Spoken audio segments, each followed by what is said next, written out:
Not all costs are obvious. In fact, some of the biggest spend drivers are the ones you don't see clearly on the bill. Let's look at a few examples. Idle resources could be databases running 24/7 but only accessed during business hours. Compute instances left on after testing or deployment cycles. Or storage volumes holding data that's no longer needed. To spot idle resources, look for low CPU utilization on instances. Identify a storage volume with minimal read and write activity. And use anomaly detection to flag resources with high cost but low usage. Data transfer charges can spike unexpectedly, especially with a large data migration, cross-region data replication, or high-volume API calls.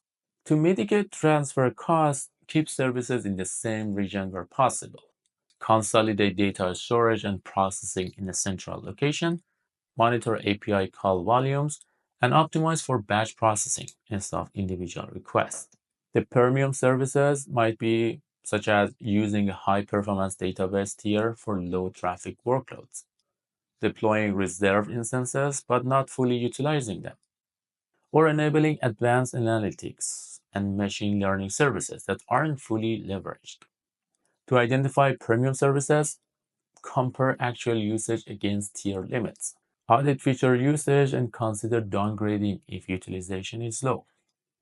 Data storages could be, for example, older snapshots and backups that never get deleted, logs stored indefinitely without lifecycle policies, or data stored in high-cost tiers instead of archival tiers.